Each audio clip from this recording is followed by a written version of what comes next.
오늘은 이제 다음 주부터는 오후 예배를 드립니다. 그래서 오늘은 우리가 총동원 우리 출석 주일로 이렇게 가지고 있습니다.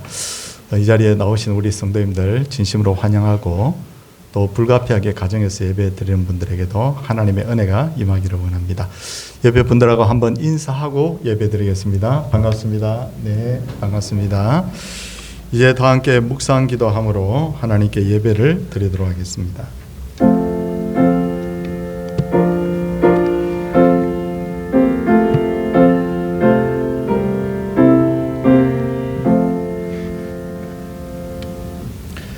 주께 힘을 얻고 그 마음에 시온의 대로가 있는 자는 복이 있나이다. 그들이 눈물 골짜기로 지나갈 때 그곳에 많은 샘이 있을 것이며 이른 비가 복을 채워 주나이다. 아멘. 사도신경으로 우리의 신앙을 고백하겠습니다. 나는 전능하신 아버지 하나님 천지의 창조주를 믿습니다. 나는 그의 유일하신 아들 우리 주 예수 그리스도를 믿습니다. 그는 성령으로 잉태되어 동정녀 마리아에게서 나시고 본디오 빌라도에게 고난을 받아 십자가에 못 박혀 죽으시고 장사된 지 사흘 만에 죽은 자 가운데서 다시 살아나셨으며 하늘에 오르시어 전능하신 아버지 하나님 우편에 앉아 계시다가 거기로부터 살아있는 자와 죽은 자를 심판하러 오십니다. 나는 성령을 믿으며 거룩한 공교회와 성도의 교제와 죄를 용서받는 것과 몸의 부활과 영생을 믿습니다. 아멘. 찬송 190장입니다.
예수여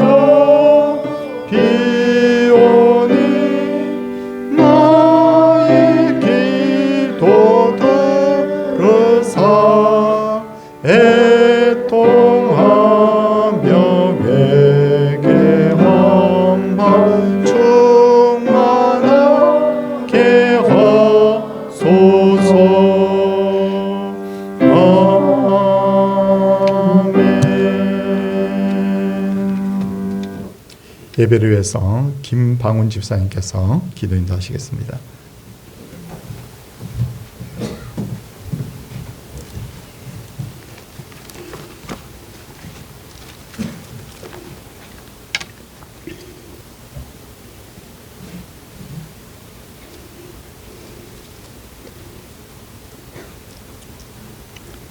할렐루야. 그러나 내가 너희에게 이르기를 너희는 나를 보고도 믿지 아니하는도다 하였느니라. 아버지께서 내게 주시는 자는 다 내게로 올 것이요 내게 오는 자는 내가 결코 내쫓지 아니하리라. 내가 하늘에서 내려온 것은 내 뜻을 행하려 함이 아니요 나를 보내신 이의 뜻을 행하려 함이니라. 나를 보내신 이의 뜻은 내게 주신 자 중에 내가 하나도 잃어버리지 아니하고 마지막 날에 다시 살리는 이것이니라.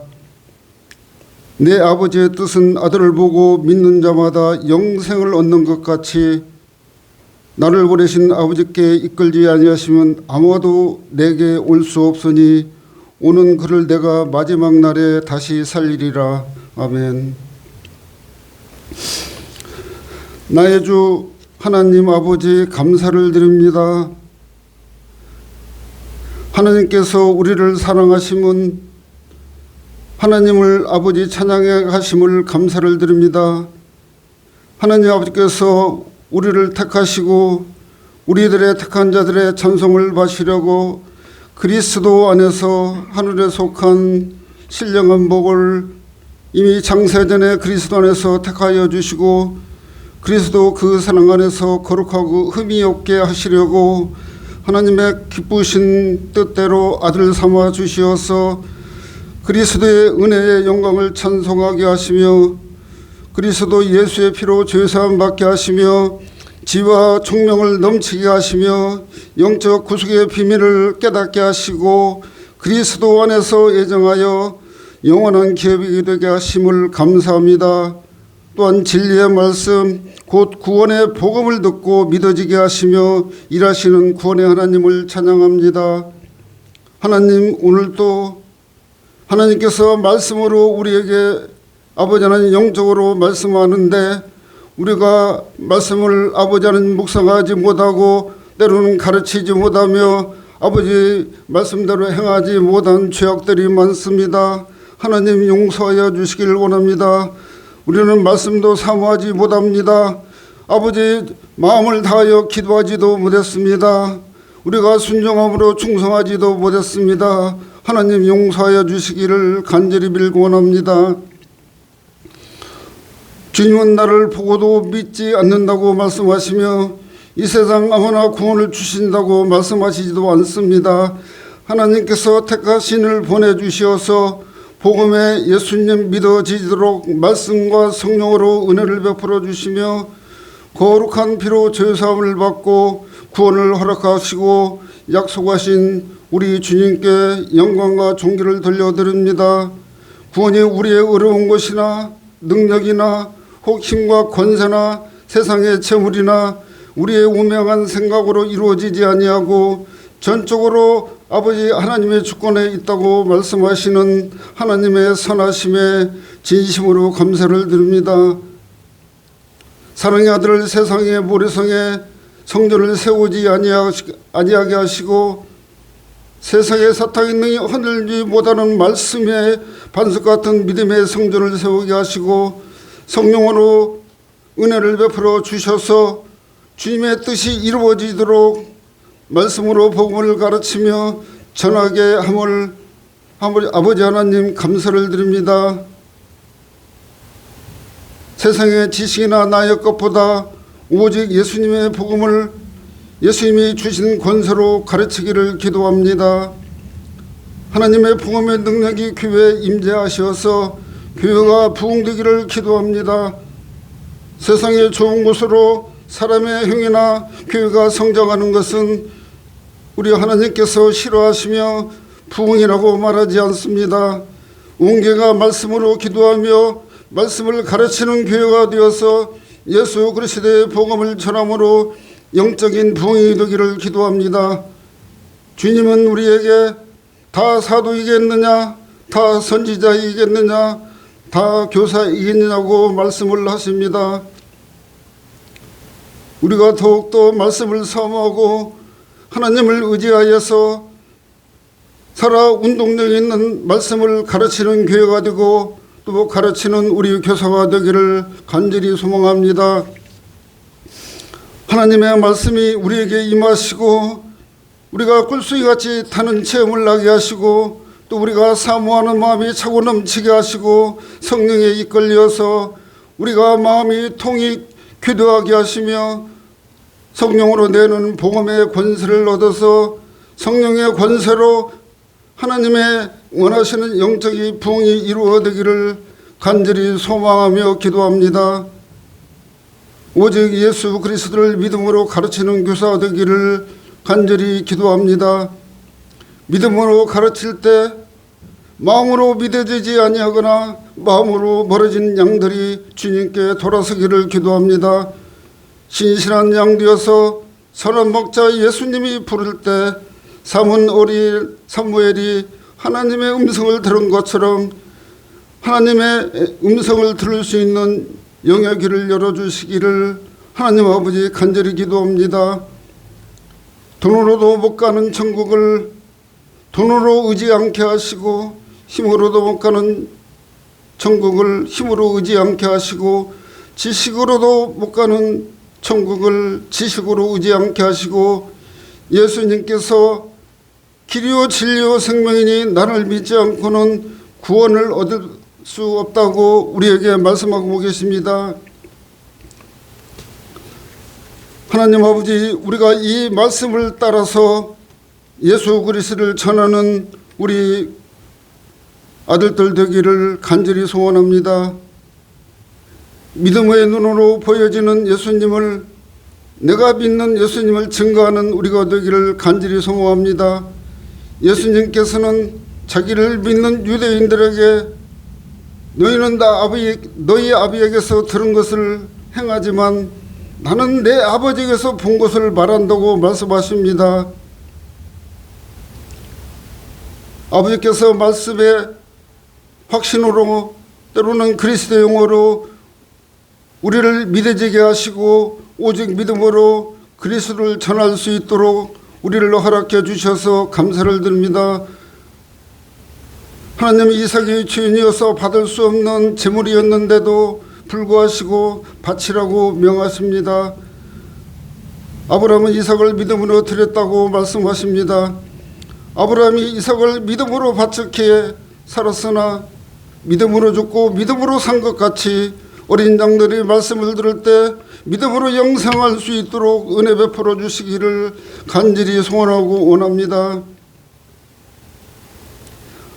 하나님, 세계와 나라가 혼돈 속에 있습니다.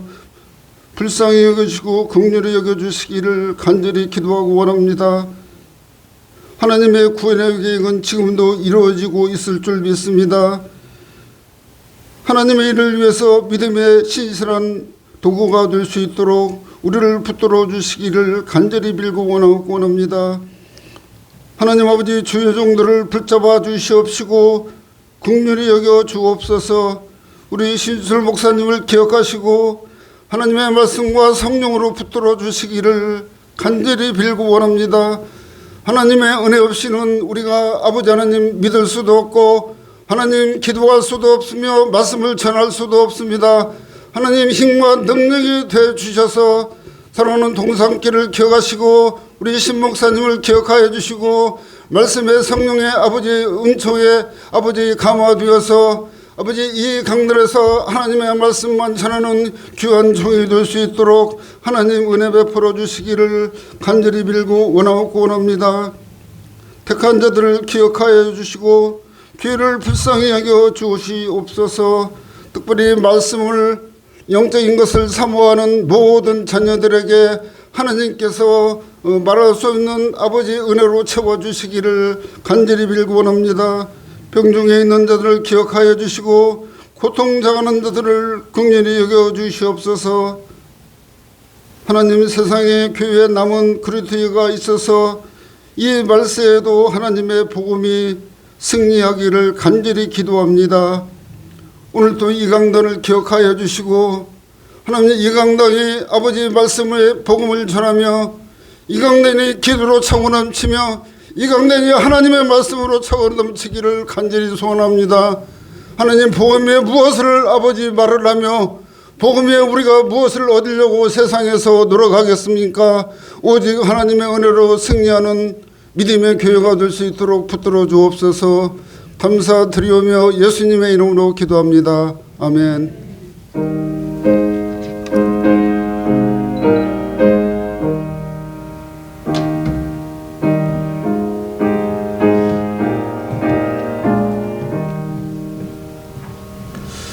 하나님의 말씀은 마태복음 28장 18절에서 20절까지 말씀입니다.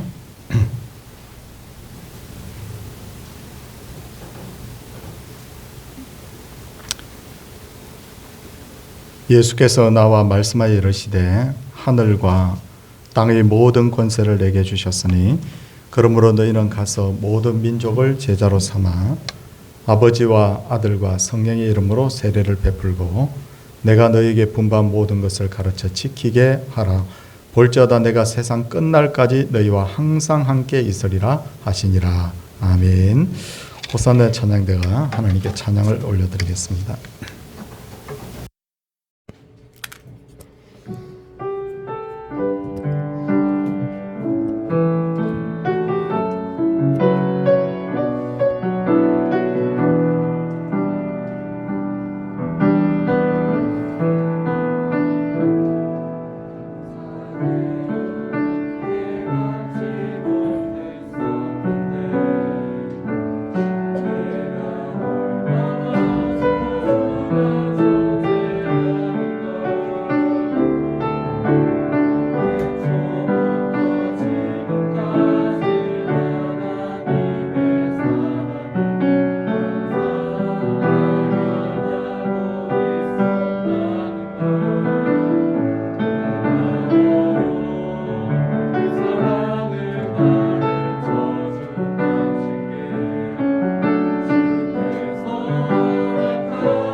아멘. 네, 하나님 받으신 기쁜 찬양인 줄 압니다. 유럽과 미국은 기독교 신앙 위에서 세워진 나라였지만 근대에 이르러 산업혁명이 일어나면서 기독교가 사회에 미치는 영향력이 매우 축소되게 됩니다. 그 결과 유럽과 미국은 크게 타락해서 사회적으로 매우 무질서하게 되었는데 그렇게 무질서하게 된 중에 일어난 것이 바로 대각성 전도 운동입니다. 이 운동이 일어나서 바로 미국과 유럽이 다시 한번 영적인 부흥기를 경험하게 됩니다. 대각성 운동의 그 주 메시지는 바로 전도와 회개였는데, 예수님 믿고 회개하면 누구든지 구원을 받는다는 것이었죠. 그러다 보니 주일학교의 바로 교육도 전도와 회개에 맞춰져 있었고, 교육 내용이 뭐냐면 주로 주입식 교리 교육과 그리고 성경 암송에 맞춰져 있었습니다. 그러다 보니 미국과 유럽의 선교사로부터 영향을 받은 이 한국 교회도 교육을 통한 양육보다는 예수 천당 불신지요 회개하라 천국이 가까웠다, 이 바로 전도와 회개를 강조하게 됐고, 주일학교의 교육도 우리가 어렸을 때 많이 경험했지만 성경 암송해야 된다, 수련회 가면 성경 암송 안 하면 밥도 안 주고 뭐 이런 게 있지 않습니까? 이게 그냥 한국적 풍토에서 생겨난 것이 아니라 유럽과 미국의 영향을 받은 바로 주입식 교리 교육과 성경 암송에서 바로 비롯된 것이죠. 그 과정 속에서 한국교회는 1973년도에 여의도에서 빌레 그리암 목사님을 모시고 100만인 전도 집회를 하기도 합니다. 그런데 굉장히 열기가 뜨고 저 깜짝 놀랐습니다. 그 당시에 국가적으로도 얼마나 모일까라고 그렇게 생각했는데 100만 명이 훌쩍 넘게 그렇게 모였습니다. 그 결과 한국교회는 양적으로 크게 부흥을 하게 됐고, 그 당시에 결신한 많은 목회자들이, 선교사들이 거기서 탄생을 하게 됩니다. 그런데 그 후로부터 30년이 흐른 후에 2000년대에 접어들면서 한국교회는 심각한 문제들이 많이 일어나게 되는데, 첫째는 대다수의 교회가 바로 성장이 멈춰지거나 퇴보하게 됐다. 그리고 두 번째는 기독교인들이 사회로부터 지탄받는 일들이 너무 많아졌는데, 특히나 목회자들의 탈선이 두드러지게 됐다는 거죠. 셋째로, 그러다 보니 기독교인들의 사회적 영향력이 사라지고 젊은이들이 교회를 떠나는 현상이 일어나게 되었는데, 왜 이런 현상이 일어나는가, 여러 가지를 우리가 원인으로 삼아 볼 수 있겠지만 결국은 성장에 취해서 예수 그리스도의 지상 명령을 우리가 경홀히 여겼기 때문이라는 거죠. 예수 그리스도의 지상 명령이 뭡니까? 그 지상 명령이라는 것은 땅에서 남긴 유언, 그래서 지상 명령이다, 그런 뜻이 아니고, 이건 뭐냐면 대명령, 지극히 큰 명령. 예수님께서 이 땅에서 성천하시기 전에 남기신 가장 큰 명령이라는 것인데, 바로 오늘 우리가 읽은 너희는 가서 모든 민족을 제자로 삼아 아버지와 아들과 성령의 이름으로 세례를 베풀고 내가 너희에게 분바 모든 것을 가르쳐 지키게 하라는 것이었어요.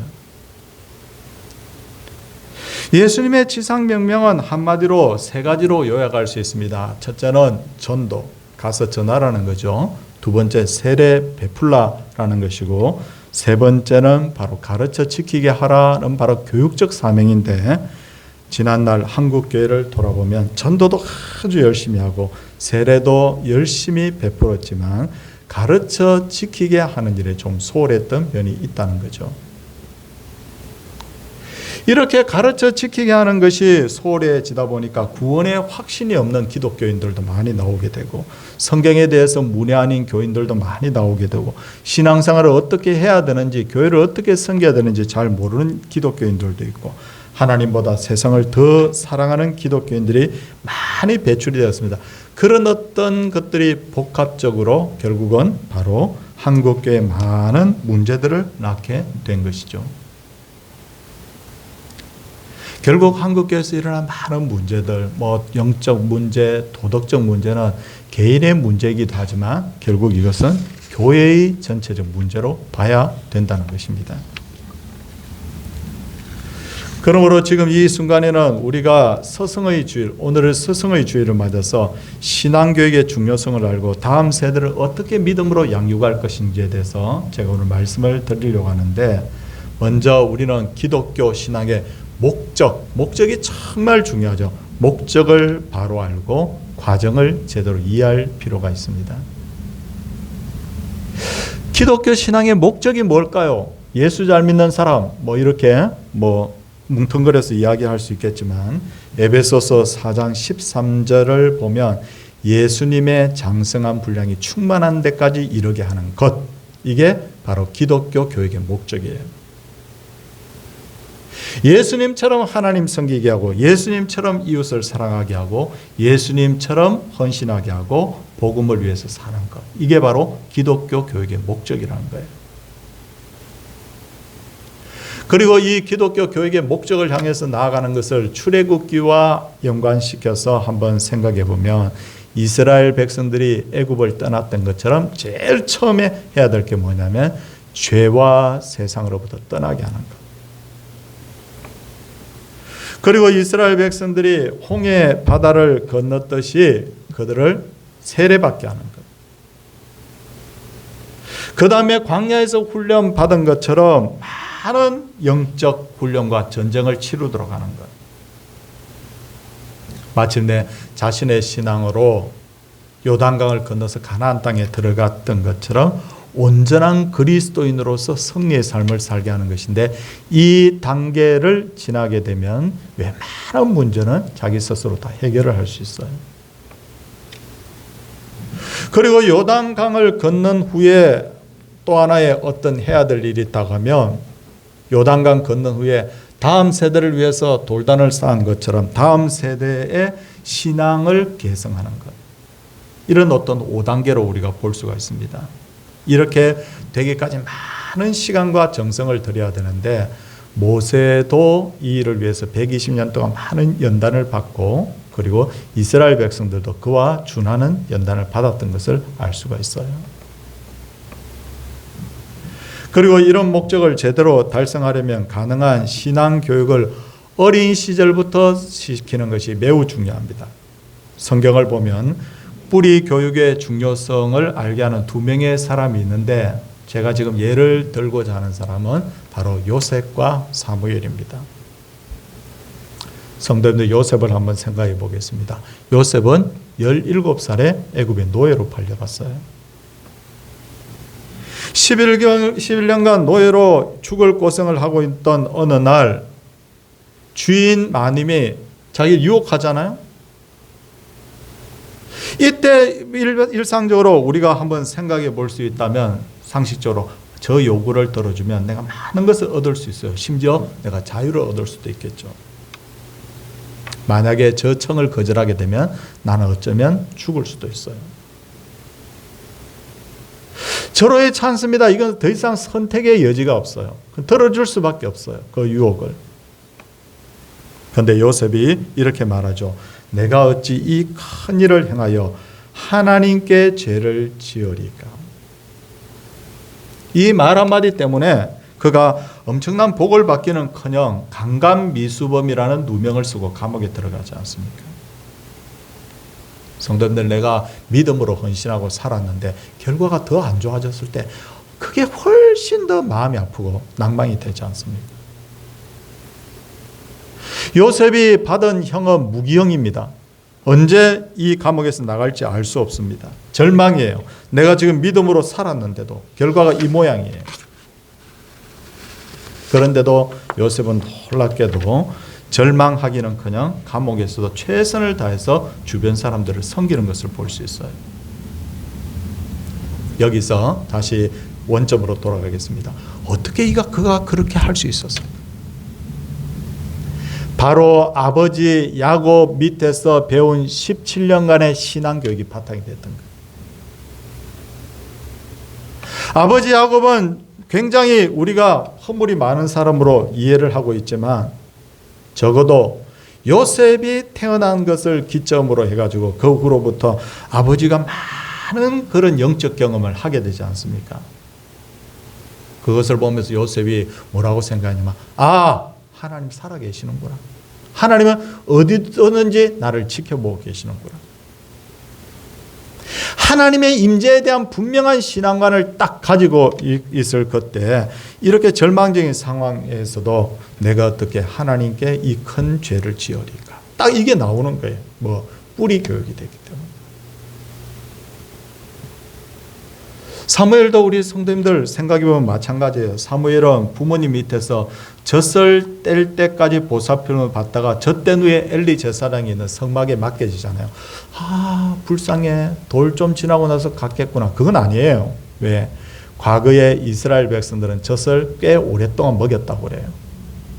일반적으로는 만 3세까지, 어떤 사람은 5세까지라고 말하기도 하고, 또 최근에 어떤 연구에 하면 7살 때까지 먹였대요.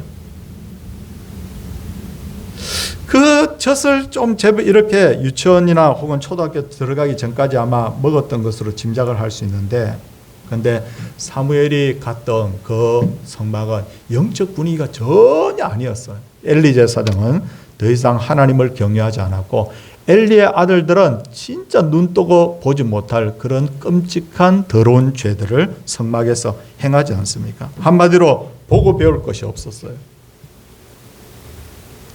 사람은 누구나 다 환경의 영향을 받는데도 불구하고 이 악한 환경의 영향에 물들지 않은 이유가 뭘까? 그것은 바로 젖대기까지 부모가 신실한 그 부모가 신앙 교육을 제대로 했다는 거예요. 그게 무서운 거예요.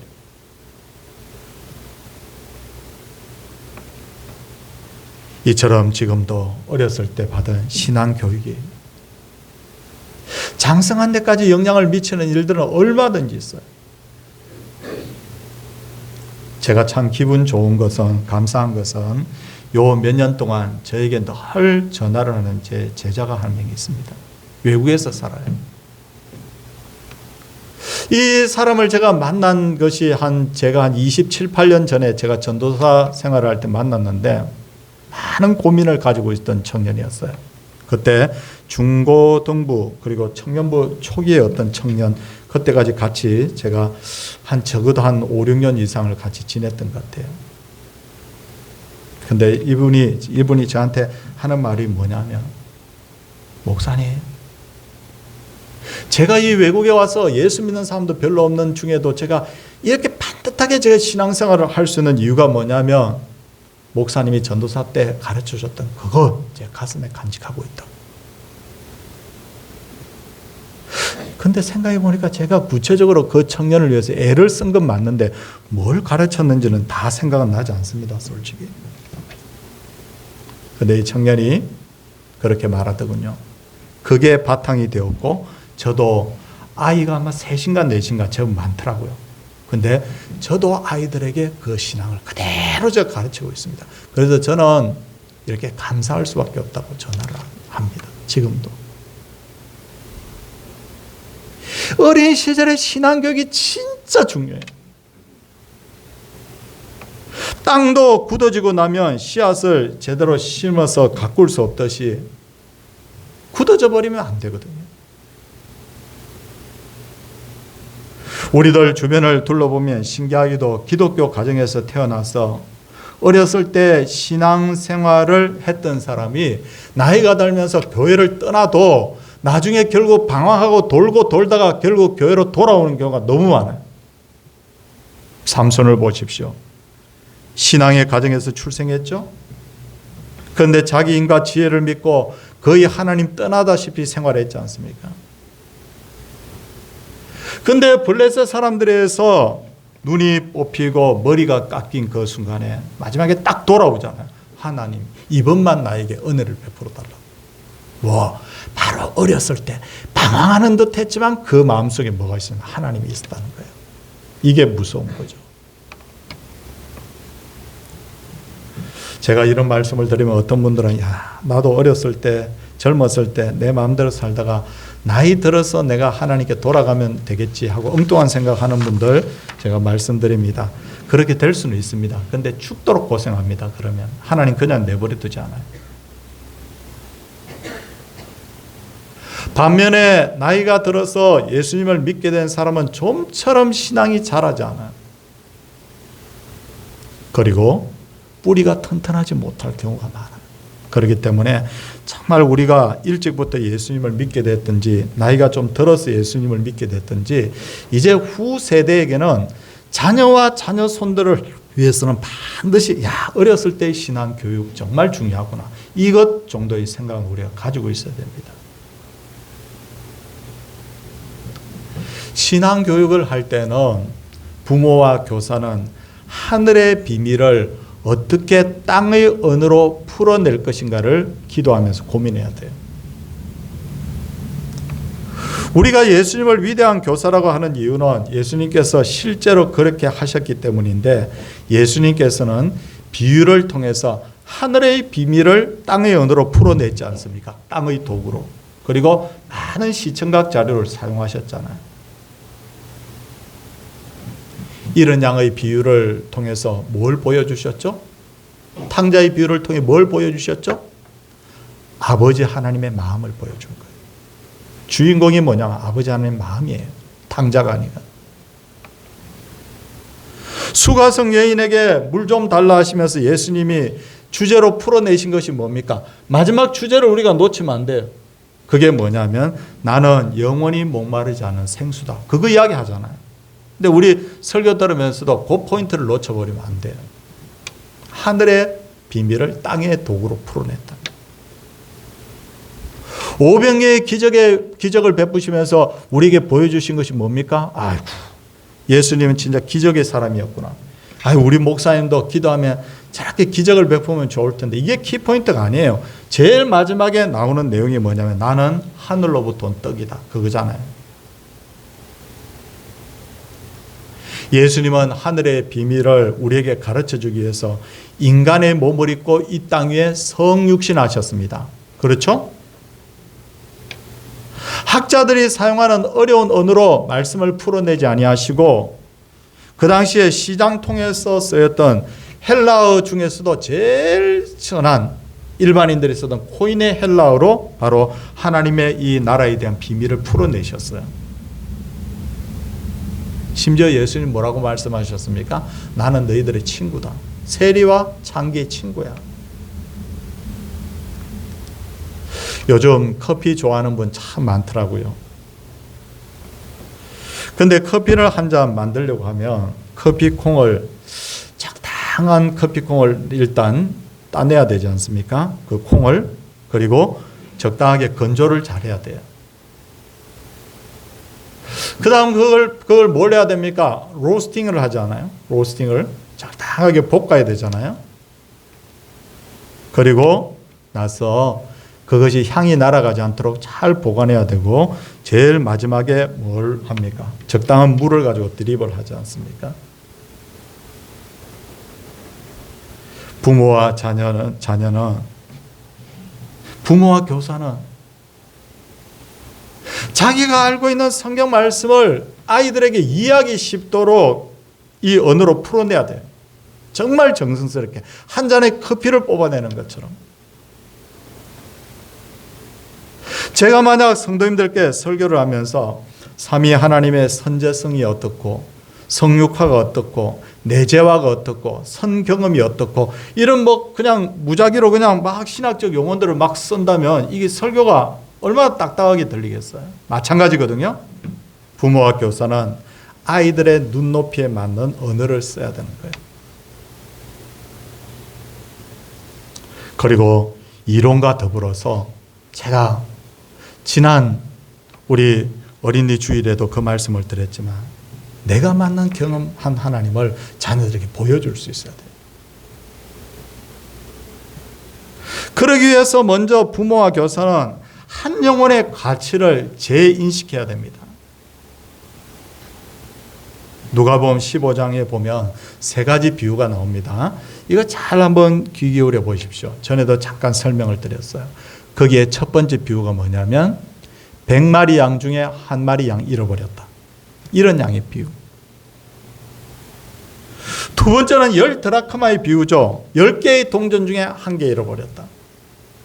마지막에 뭐가 나옵니까? 아들 둘이 있는데 그 아들 중에 하나가 집 나갔다. 요거예요, 세 개가. 생각해 보니까 그렇죠. 그게 딱 묶음이 되어 있어요.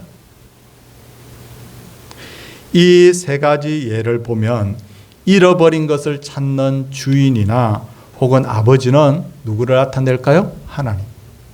그런데 하나님의 주 관심이 뭡니까? 하나님의 주 관심이 한 마리 양 잃어버렸으니 99%, 99마리가 아직도 나에게 있구나. 10개 동전 중에 1개 잃어버렸으니 9개는 아직도 내 손에 있구나. 이게 아니고 하나님의 주 관심이 뭐냐면 그것이 100 중에 하나가 됐든 10 중에 하나가 됐든 2 중에 하나가 됐든 하나님의 절대 관심이 어디에 있느냐. 이런 그것에 있었다는 거예요. 이게 키포인트예요. 주님은 한 영혼의 가치를 이렇게 보는 거예요. 우리는 많은 사람들 중에 하나로 사람을 인식하지만 주님 보시는 그 한 영혼이 천하 모든 것과도 바꿀 수 없는 생명이라는 거예요.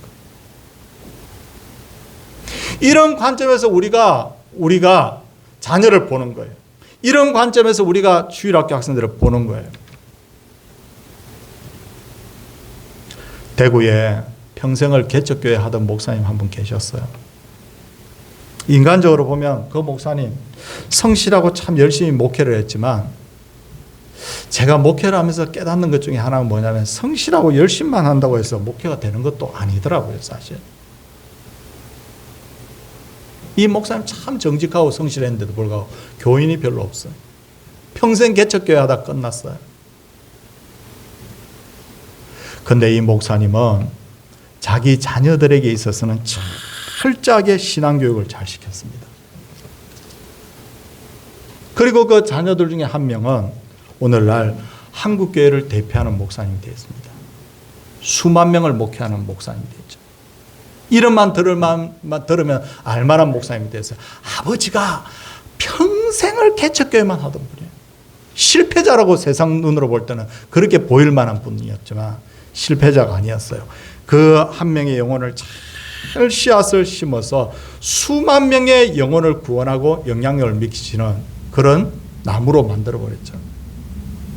이분이 실패자입니까? 실패자일 수 없어요. 하나님은 역사를 움직입니다. 그런데 이 역사를 사람을 통해 움직여요.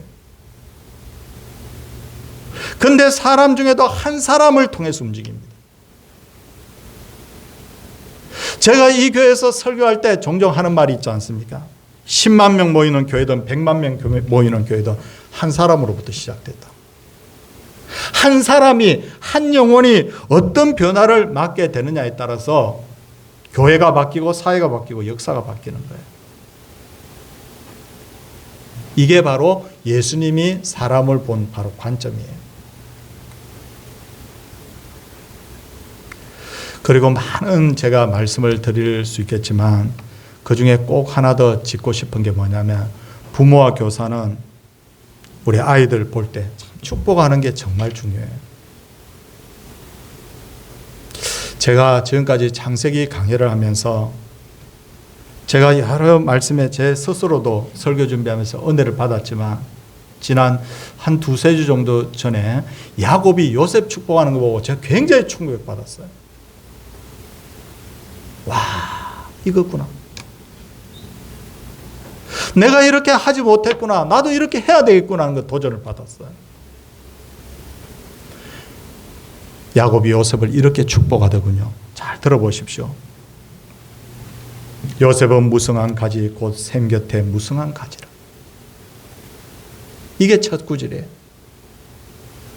가나안 땅 메마른 그 땅에서 제일 복받은 나무가 누구냐면 샘 곁에 있는 나무.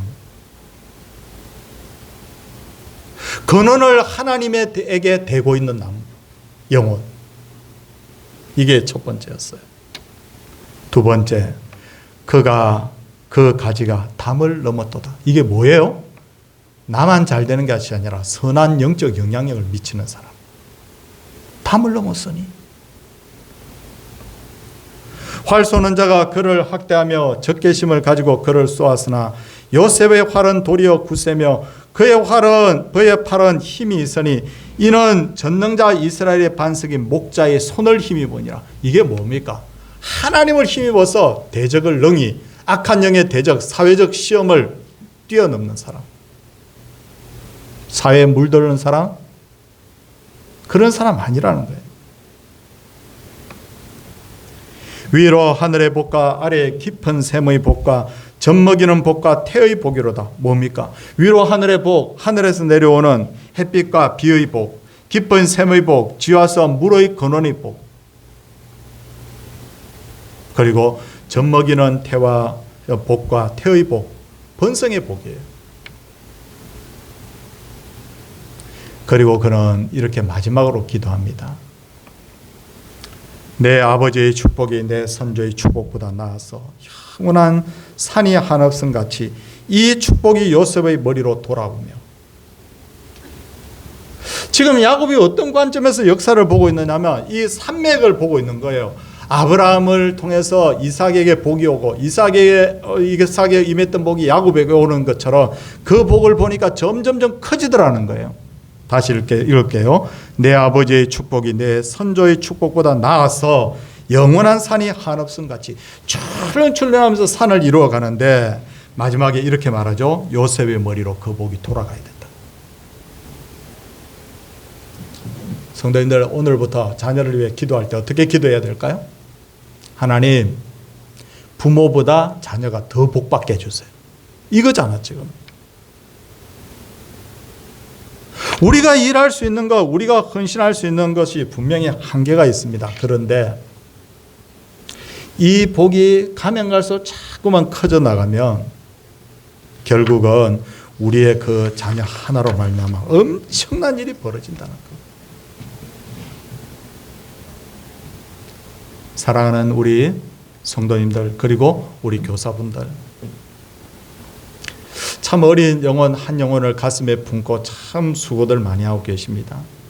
그런데 정말 기억하십시오.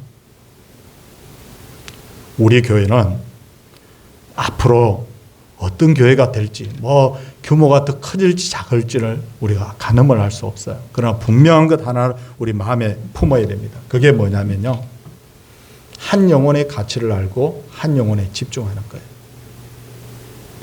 하나가 변화되고 둘이 되고, 둘이 변화돼서 열이 되고 백이 되는 거지, 요즘 주일학교 학생들 몇 명 모이지도 않는데 그냥 예전만 못해, 힘 빠져,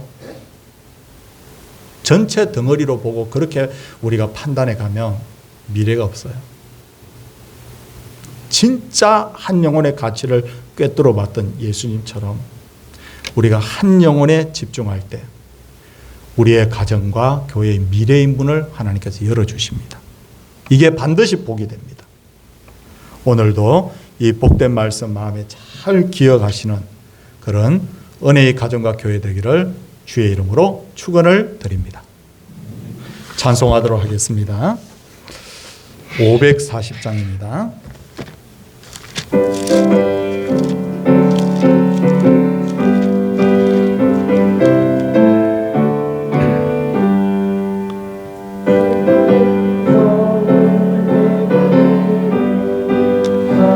헌단 말이세 믿는 마음으로 주께 가오니 나를 영접하소서. 내가 매일 십자가 앞에 더 가까이 가오니 구세주의 흘린 보배 피로써 나를 정케 하소서. 주여 넓으신 은혜 베푸사 나를 받아주시고 나의 품은 뜻 주의 뜻같이 되게 하여 주소서. 내가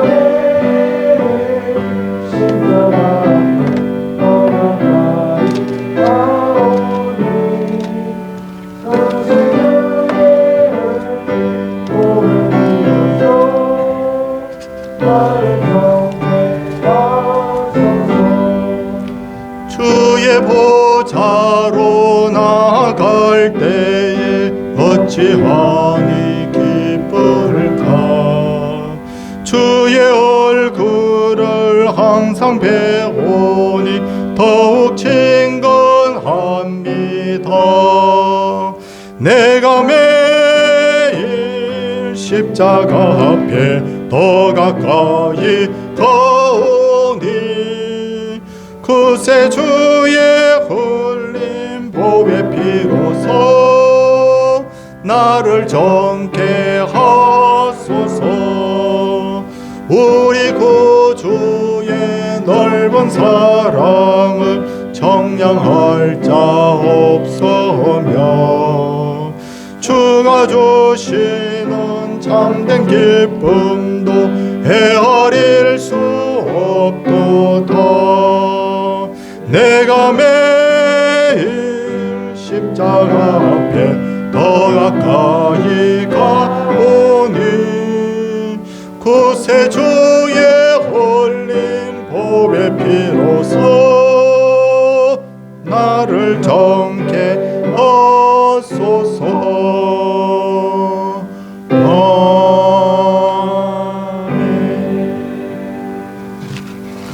성령 충만하여 승리하는 삶, 감사가 넘치는 삶, 오늘 감사하고 내일 더 감사한 삶 살게 하옵소서. 그리고 또 범사에 감사, 또 범사에 감사합니다. 또 생일 감사의물 하나님께 올려드렸습니다. 한번 기도하도록 하겠습니다. 주님, 이 시간에 야곱이 요셉을 축복한 것처럼 축복합니다. 첫째는 하나님, 우리의 모든 성도님들과 자녀들의 그 뿌리가 샘의 근원에 있게 하소서. 모든 능력과 모든 권능의 지혜의 주인이신 하나님께 있게 하소서. 그리고 이로 말미암아서 우리가 영적 영향력이 점점 넓어지게 하시고 하늘의 복과 땅의 복으로 충만하게 하시며 우리가 능히 사탄 마귀의 그 시험을 능히 이기며 마침내 우리가 계속해서 열매를 낳고 뻗어갈 수 있는 그런 하나님 번성의 복을 마침내 우리에게 허락하여 주옵소서. 조상의 복이 아버지가 더 크게 받았고 아버지의 복보다 자녀의 복이 더 커지기를 기도했던 야곱처럼 기도하나이다. 성도님들이 예수 그리스도를 더 잘 믿게 하시고 그 자손들이 더 잘 믿어서 하나님 복이 점점 커지는 그런 성도의 가정과 교회가 되게 하옵소서. 솔직히 한국 교회가 참 영적으로 많이 어려운 가운데 있습니다. 그러나 낭망치 않습니다. 단 12명을 데리고 세상을 변화시키셨던 그 주님의 모습을 보며 한 영혼 한 영혼에게 집중할 수 있는 부모의 마음, 그리고 교사의 마음, 성도의 마음을 주셔서 우리 교회와 우리 가정에 놀라운 그 은혜의 복이 문이 활짝활짝 열리는 그런 놀라운 역사 우리에게 허락하여 주소서. 주님, 병인들이 일어나게 하여 주시고 고민과 문제들이 해결되게 하여 주시옵시고 그래서 정말 살아계신 우리 주님을 날마다 주님 말씀 속에서 기도 중에서 그리고 삶 속에서 체험하는 그런 우리 귀한 성도님들 되게 하옵소서. 특별히 우리 젊은이들을 위하여 기도합니다. 이중 삼중에 엄청난 고민들이 있을 줄 압니다. 학업에 대한 고민, 진로에 대한 고민, 결혼에 대한 고민, 많은 고민들이 있을 텐데 고민만 하지 않게 하시고 기도하게 하시고 기도하는 중에 하나님 만나게 하여 주시고 갈 바를 알지 못했던 그 길을 가면서도 하나님의 인도를 받았던 아브라함의 여정 같게 하옵소서. 주님, 귀한 예물들 주 앞에 드리게 하심을 감사합니다. 믿음 없으면 절대로 드릴 수 없는 예물들입니다.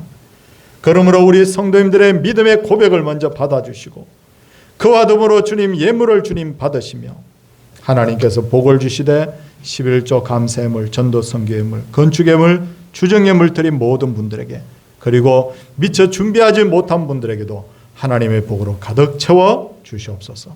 생일을 맞은 분이 있습니다. 하나님 앞에 감사하다고 예물 드렸습니다. 하나님, 이 신앙 고백이 하나님 진심의 고백임을 주여 믿습니다. 이 귀한 하나님 생일을 맞은 청년의 앞길을 주께서 선히 인도하여 주셔서 주님 복이 복을 낳는 그런 놀라운 인생 되도록 주여 역사하여 주시옵소서. 다음 주부터 우리 금요기도회, 이번 주부터 금요기도회, 그리고 다음 주일부터 우리 오후 예배까지 완전 회복됩니다. 하나님 더 성실하게 하나님 섬기는 일에 최선을 다하게 하소서.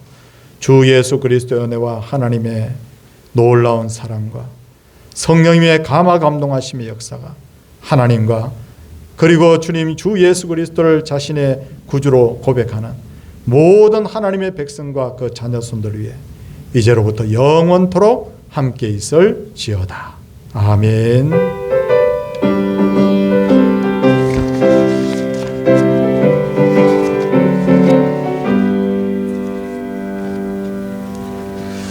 예, 우리 성도님들께 제가 광고를 좀 드리도록 하겠습니다. 오늘이 우리 서성의 주일입니다. 그래서 어제는 우리 주일학교 교사분들 모시고 우리 교회 이름으로 약소하지만 식사를 같이 한번 했습니다. 대접을 좀 했습니다. 우리 주일학교 교사분들 다 오시지는 못했지만 그래도 제법 많이 오셔서 같이 식사를 했는데 우리 앞으로도 한 영혼을 향한 그 주님의 마음으로 잘 섬겨주시기를 부탁을 드립니다. 교회당 대청소한다고 오늘 광고를 했는데 우리 2부 예배 후에 김밥을 준비해 두었습니다. 그래서 김밥을 한 줄씩 드시고 청소 구역을 정했습니다. 6층은 4남 7녀, 청년부실은 청년분들이 다 오늘 좀 깨끗하게 해주시고요. 그 다음에 주방은 3, 4여전도에, 7층은 3남 6여전도에, 8층은 2여 5여전도에, 그리고 계단이 이제 우리가 두 개거든요. 7층에서 8층, 6층에서 7층 이렇게 두 개로 되어 있는데 그걸 우리 이남전도 해주시는데 부탁드릴 게 있어요. 그게 뭐냐면 위험하게 창틀에 올라선다든지 그런 건 하지 않으셔도 되고요. 눈에 보이는 것만 집중해서 이렇게 한 번이라도 걸레질이라도 할 수 있는 그런 정도면 되겠습니다. 1남 1여 전도에는 감독을 하셔도 좋고 자발적 참석을 하셔도 좋고 예, 그렇게 해주시면 되겠어요.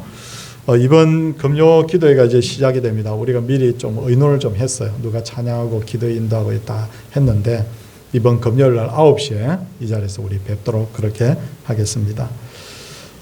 그리고 다음 주일부터 오후 예배가 이루어집니다. 점심을 맛있게 드시는데 우리 교회는 다행스럽게도 방이 많아요. 그래서 방방이 이렇게 들어가셔서 거리를 두시고 식사하시면 그렇게 위험하거나 그런 건 없을 거예요. 식당에 가면 아주 촘촘히 앉아서 밥을 다 먹고 있잖아요. 요즘요. 그거보다 한 2배, 3배 떨어져 앉아서 먹을 수 있으니까 너무 과도하게 염려하지 않으셔도 되겠습니다. 김성웅 장로님께서 우리 고려대학 병원에 많이 몸이 안 좋으셔요. 그래서 우리 광고를 했는데 신방은 안 되지만 기도해 주십시오 하고 제가 부탁을 드리겠습니다. 그리고 모친을 하늘로 하나님께로 떠나보낸 우리 신현식 원사님이 우리 성도님들께 오늘 떡을 대접하신다고 합니다. 떡도 드시고 김밥도 드시고 음료수도 한잔 하시고 힘을 내서 그래서 오늘 오후에 또 우리 몸으로 충성하는 그런 시간 우리 가지면 좋겠습니다. 예, 눈을 크게 뜨시고 세상에서 가장 행복한 사람 얼굴로 우리 옆에 분들을 우리 축복하면서 우리 인사하도록 하겠습니다. 할렐루야.